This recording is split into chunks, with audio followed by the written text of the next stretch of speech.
Hoodie with me, your host, Michelle. I apologize. So, King set up everything for me to go live and have everything ready, but then something happened, or maybe I deleted something, whatever the case may be. I am so glad that you all decided to join me today. And if you are new to this channel, or you're new to this content, let me tell you a little bit about Hoodie and Holy. On this show, we take scripture, so God's holy word, and we break it down to be as comfortable for you as walking around in your favorite hoodie. And I know right now you don't see me in a hoodie, you see me in a tank top, and it's mainly because it's hot outside. During the summer months, I decided, okay, God, we just gonna go without the hoodie, but we're still gonna keep it as hoodie and holy as everything has been. So again, we start with scripture here, and then we break it down and we make it as applicable to your life and as comfortable as a hoodie. So, how y'all doing today? Go ahead, jump in the chat, whether you are watching this live or whether you're watching a rebroadcast later, whatever it may be. Thank you so much for joining. So, as you may have seen from the banner, just a quick background lesson on today's scripture. We're coming from yet another book of the Bible that was written by Paul, and it's found in the New Testament. So, Paul, as I mentioned a couple of episodes ago, Paul was once a murderer, someone who literally went out and persecuted Christians for their belief in Jesus Christ. He was like one of those hardcore Jews who was like, no, no, no, no, no, this isn't how it's supposed to be. So, because you believe in this, I'm going to help you change your mind. And if you don't change your mind, we're going to do something about it. But the Lord met him on the road to Damascus. And when he met him there, he spent 3 days, literally 3 days, in a blind place. And we can talk about that on another episode. But he spent 3 days in a blind place before the Lord was able to convert his heart. So we're coming from another book that he has written. And I wanted to share this with you all. Paul, Paul was a bad mother. Shut your mouth. And we're just going to take a quick pause right here while we're here, just for me to encourage you all. If you haven't done so already, don't forget to hit that like button. Don't forget to subscribe to the channel, and definitely don't forget to turn on those notifications. I want you all to be able to know whenever I'm going live and be able to jump in with me. So I encourage you to do that at any time. But today, beloved, we are coming from New Testament. We're coming from Hebrews chapter 11, verse 1. And I'm going to do something I rarely do, which is, well, not rarely, I do it sometimes. I'm going to be coming from the King James Version of the Bible today, mainly because this is how I learned the scripture, and I absolutely love hearing it in this particular translation. Although towards the end, I'm going to be honest, you may hear me reference a different translation. But again, this Hebrews was written by Apostle Paul. And I just want you to go ahead and ready your heart for this. So if you're ready, beloved, let's go ahead and get into it. Hebrews chapter 11, verse 1 says, faith is the substance of things hoped for and the evidence of things not seen. Whew. So what does that mean? How can something be the evidence of something hoped for, but yet the proof of something that I've never seen? Like, I don't get it. Well, I'm so glad you said that. Let's go ahead and take a look. To help you understand this a little bit better, I'm going to share a story with you all, a true story. Earlier this month, I went to the doctor's office because I had a random bump that popped up on my foot.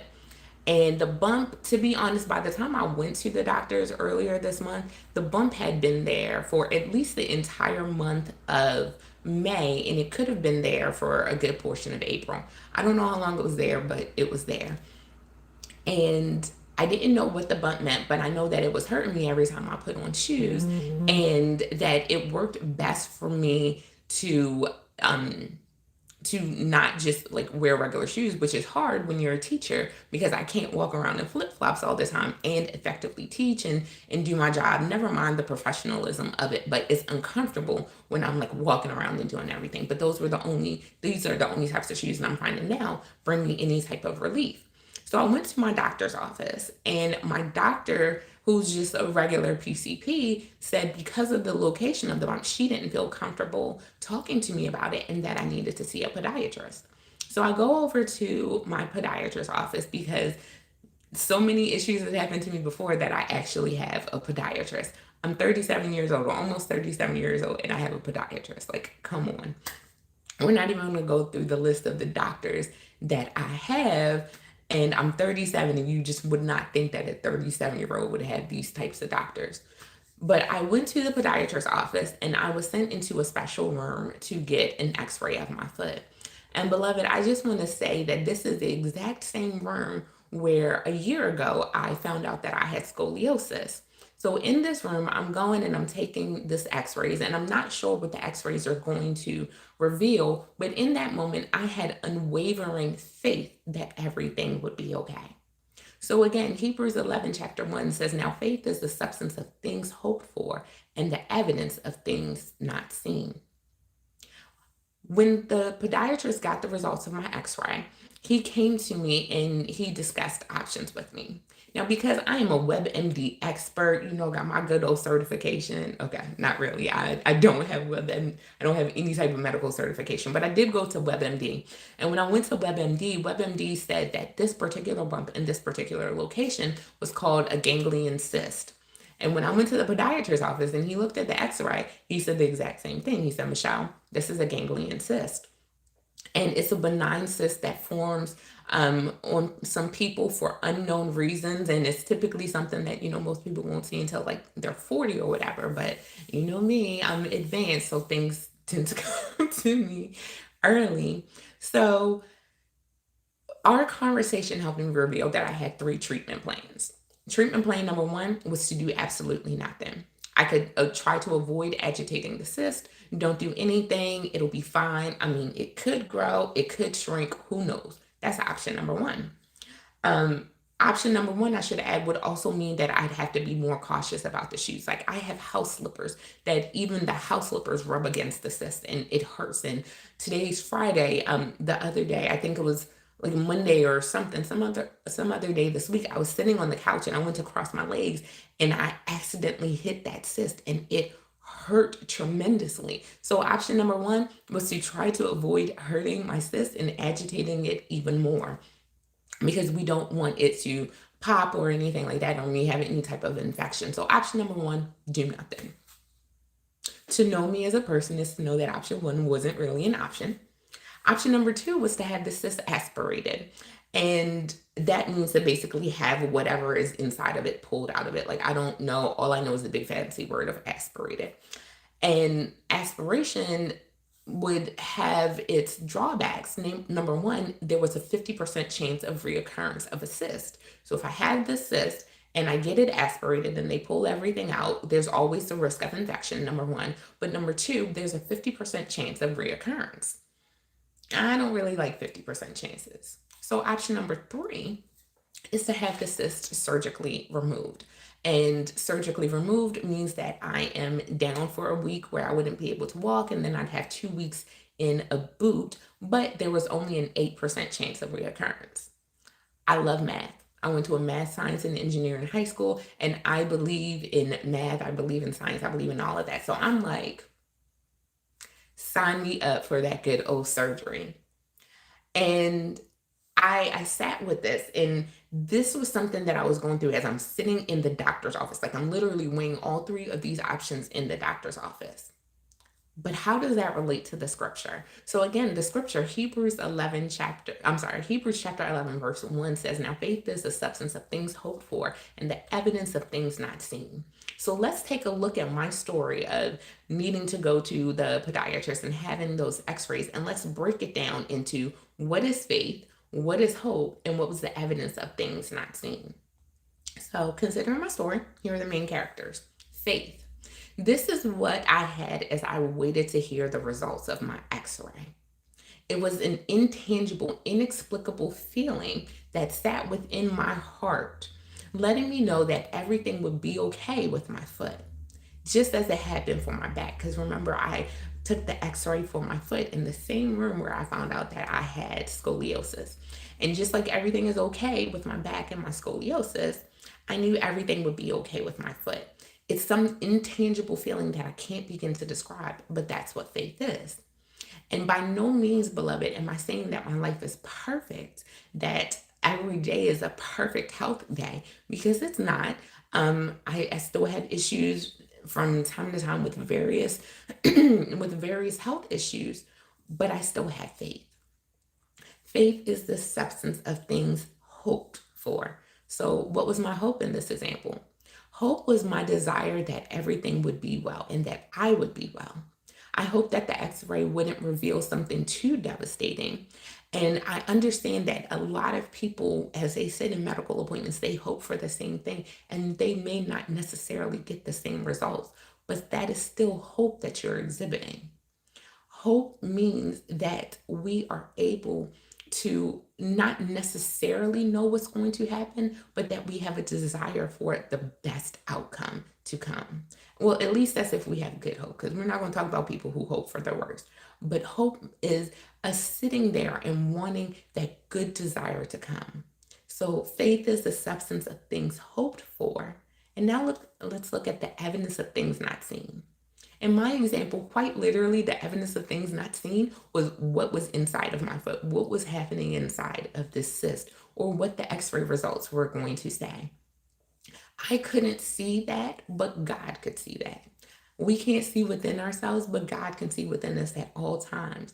And God could see what the cyst looked like on the inside. And all I had to do was have a little bit of faith, a little bit of trust in knowing that everything would be okay, even if in the moment it didn't look like it. So, faith is the substance of things hoped for and the evidence of things not seen. Beloved, every day we are faced with situations that will cause us to have faith. This means that we will have to believe in the positive outcome of a situation that we cannot see every angle or possible outcome of in that particular moment. I want you to listen to that part again. Every day we are going to be faced with situations that cause us to have to believe in a positive outcome, even if we cannot see every angle or every possible outcome that may come. Life will hit us with moments where we have to believe beyond what we can see and allow God to do the rest. In that first verse of chapter 11 of Hebrews, that's exactly what Paul is asking us to do. Paul is asking us to trust God beyond what our eyes can see and beyond what our hearts can imagine. Can you do that today, beloved? Wherever you are, whatever situation, whether you are in despair because of your job, or you're in despair because of a financial situation, or you're in despair because sickness and death seem to be all around you, or maybe you've been praying and earnestly waiting for God to turn around and do something in your life, and you haven't seen that result yet, and you're just wondering when He's going to do it. Faith is saying, God, I can't see, but I truly believe that everything will be well. And because I have faith in you, even though I can't see what you're doing, even though I don't know what's happening, I am going to trust you. I'm going to trust you in the midst of this situation. Or maybe you are kind of like I have always been all my life. Like, I've been in the church since I was a young child, but as someone who survived childhood abuse, rape, and everything like that, it is hard for me to trust what I cannot see, because when I could see something, it wasn't that desirable for me to see. So maybe you're like me and you struggle, and it's often difficult for you to do that. Beloved, I need you to know that even when we cannot see evidence of something working out well, and even when things are presenting undesirable outcomes, God is still there. He is still in the midst. Faith may be unseen, but it is not blind. Okay? Our faith may be unseen, and may be the substance of things that we can't see, but it's not blind. And if you want any evidence of faith, if you want any evidence that God is able to do more than we're able to do, I want you to pause, and I want you to go tomorrow morning and wake up early and look at the sunrise. It doesn't matter where you are on this earth. It doesn't matter what the weather forecast is for that day. Every single day, the sun rises. Even if there are clouds in front of it, the sun rises. And because the sun, S-U-N, gets up every single day, beloved, you have power to get up every single day. If you just have faith the size of a mustard seed, to be able to trust God to do more than you can see and to do greater than your heart can even imagine. I want you to know that a desire for a positive outcome, even if the evidence is undesired or unseen, that is faith. Beloved, faith is the substance of things hoped for, or the assurance of things that are hoped for. And even when it appears as though nothing or no one is there, faith is there. And if we, again, would only have faith the size of a mustard seed, God said that we would be able to do great things. So, beloved, put a little faith on that situation of yours, whatever it may be. Put a little bit of faith on it. I love you so much, beloved. I pray that you have a wonderful Friday or a wonderful whatever day it is when you're viewing this. Know that I love you so much, and I can't wait to pop back in with you next week, Friday. Next week may be a little bit tricky because King and I will be driving down to South Carolina to see my family. So it may be a little bit different, but I promised you a live during the summer, and I'm going to give you a live. Know that I love you. I pray you have a wonderful day. If you didn't do so already, go ahead and hit the like button, hit the subscribe button so that you are subscribing to this channel. Turn on notifications so that you can hear from me and you know when I'm doing something. But then, and this is the best part, most important part, make sure you share this with someone, because I know that as you sat here and you listened through my 17 minutes of talking, someone popped into your heart. God put someone on your heart, someone popped into right there, and I want you to share this word with them. Share this word of encouragement with them and let them know that wherever their situation may be, wherever they are right now, God is right there with them. And they just need to put a little bit of faith on that situation. Again, I love you, and I will see you soon. Have a wonderful day. Bye, beloved.